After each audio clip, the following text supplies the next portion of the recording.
Hi, Professor and class. My name is Travis Wasserman. I'm a student at Alliant International University, and it is my pleasure to make this video and talk about play therapy and, in particular, what's in a play kit, what the function is, and what I use myself. I'm going to share my screen to present the PowerPoint.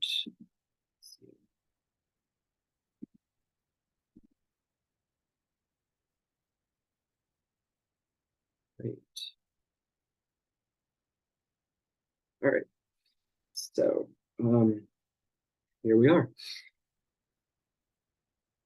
So a little bit about me. I am actually an artist. I went to an art school growing up, so that is a big creative outlet for me and something I've definitely been tapping into um, with some of the kiddos that I'm working with and even adults with grief. So art therapy, I will talk a little bit more about, um, but let's get into, just in general, this about me part, self-therapist reflection. Um, I'm working at the Alliant Couple and Family Clinic, so we are emotionally focused and attachment oriented. I happen to be working with some families and a handful of kiddos under age 10. So PCIT training and um, this play therapy book has been like so important and vital for me and my success in practicum this term. Also, I really learned like how to find my inner child and, just have some fun with the whole clinical experience. So I'd like to consider myself pretty experiential as a therapist in general. So this may go a little out of order, but hopefully the meaning and intention is there in this presentation. Okay. So why do we play? Um, we play because at all stages of development, we need a little bit of a reminder to be curious and to explore. It's how we grow. Creative mindsets, creative thinking, um, expressive process, modeling behavior, correcting behavior, reinforcing, strengthening behavior, repairing attachment injuries, and strengthening relational bonds. This can be intrapersonal, interpersonal, all process. Play also teaches us boundaries. I would say, depending on your style of play therapy, whether you're directive or non-directive, um, you know, different elements that I have listed developmentally will work and with different families and clients. Um, so art therapy, I really feel like I should start showing some of my objects, but I think it'll be kind of common knowledge to say that I utilize art therapy a lot. So art therapy, allows for interpretation, collaboration, curiosity, and connection. Oftentimes I sit around and not only am I drawing my own picture, uh, I have everyone participate at all ages, and we come together. Art is really great for joining. When you're creative, there is a boost in self-esteem, self-worth, which helps your overall well-being. Um, there are studies that show that strength and creativity promotes resiliency. Um, and when you are flexible, then you have the ability to develop healthier coping mechanisms. Um, and art transcends intergenerationally and cross culturally in a way that allows for emotional experience and capturing time and essence subjectively and objectively for all intents and purposes. Some of what I've been doing with art therapy is really using it as an assessment tool right now and not trying to interpret it too much. I'm really using it as a way to join and just connect and shift my view into the worldview or view of other or little kiddo. and remind myself to see life through that lens, or that unique lens for just that time and session.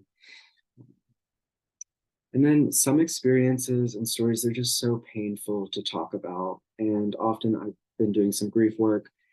There are not always words. And I've definitely, in having to go through recording and supervision, um, learned the art of nonverbal communication and utilized art 100% in this area.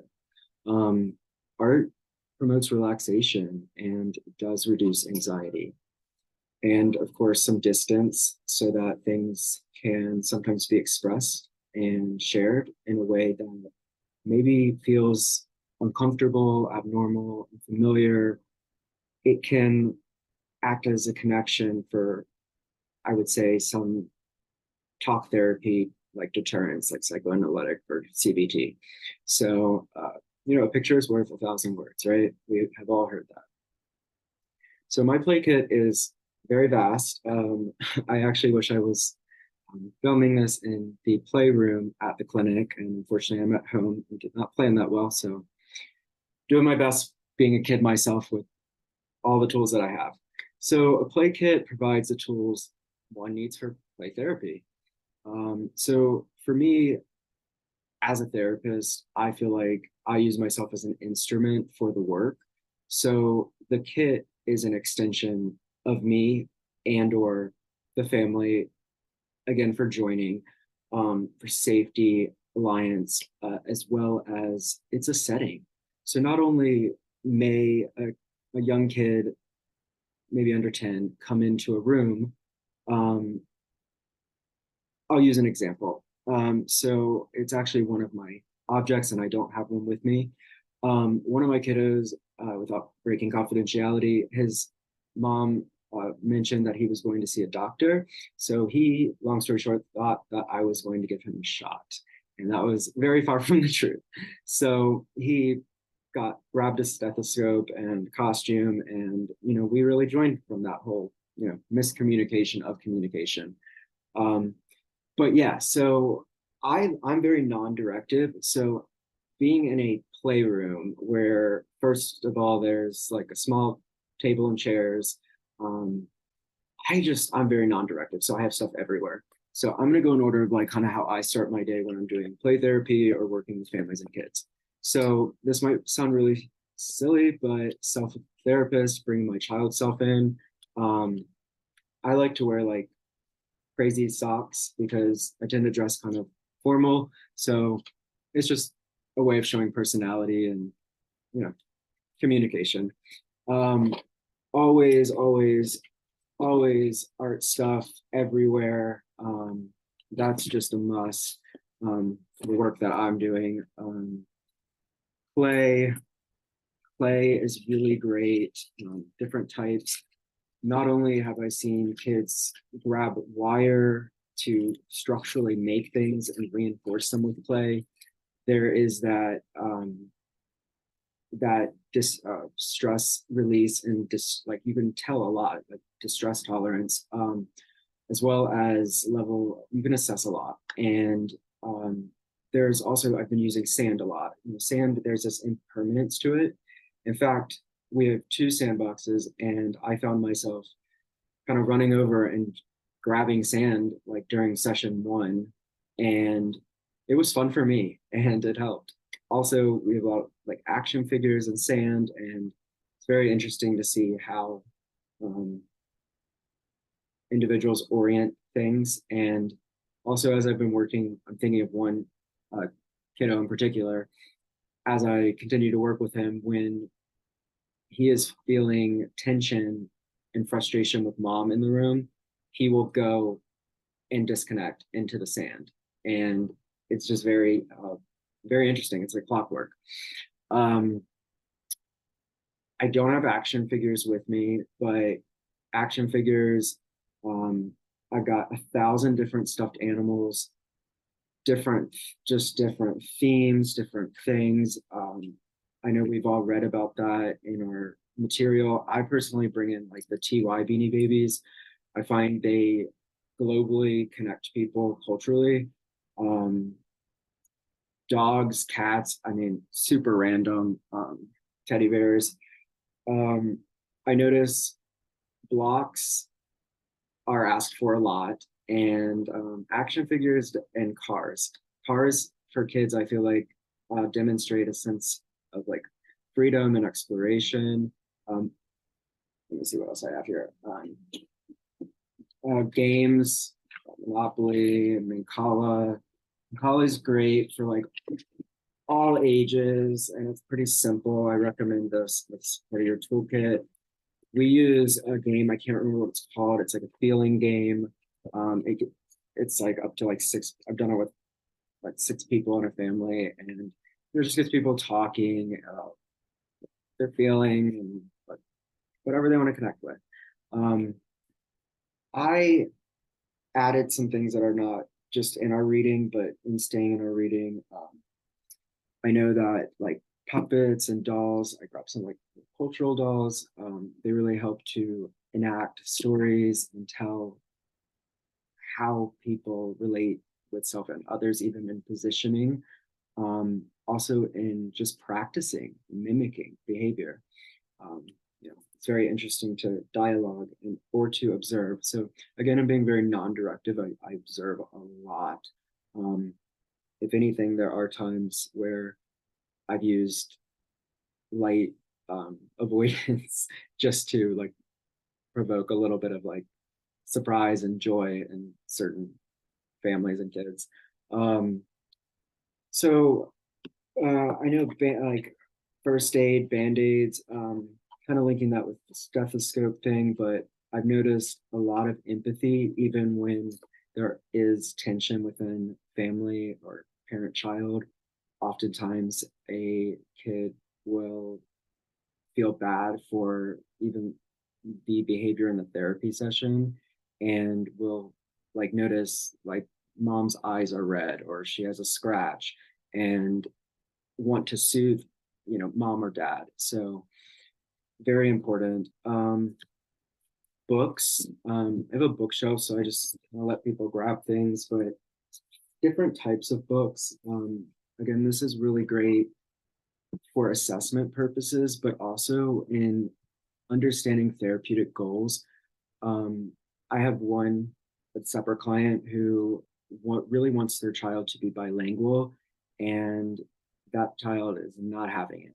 So, again, we can't talk about the case, but anyways, by also allowing to parent-child to interact and kind of observe what is actually happening in the here and now has been really nice as an assessment measure. Lunch boxes. I use lunch boxes a lot, and I'm saying plural because this is a great way to unpack not only like just random surprises for curiosity and why not for it's play therapy for fun, but also modeling and also observational purposes. It might be nice to see how dad describes packing kiddo's lunch and how kiddo describes packing or how his lunch is packed, what it looks like, and or how he would pack it for, let's say, his dad. So anything that can really connect and join and make it silly and make it fun again, because as adults, we get so busy and we forget ourselves. I don't know what else I'm missing. I think I've covered everything. Um, if not, next slide. All right, so the function of a play kit, so directive and non-directive play, um, modeling, enhancing connection and bond, emotional expression, creativity, and of course, curiosity. Um, on my last slide, I think I put in timer and I forgot that one. That is something more recently I've been utilizing as more directive play therapy. For instance, I have one family where cleaning the room, household chores is very, very high problem right now. So I will like timer, kind of throw in a little bit of like solution focus, but more emphasis on the time and watching the interaction and seeing how that felt, what that looked like, mm, what could be done a little differently, and ultimately what works for this family and what enhances their connection with one another. And that's my presentation. Thank you. And references.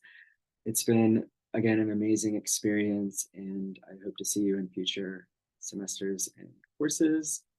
Be well.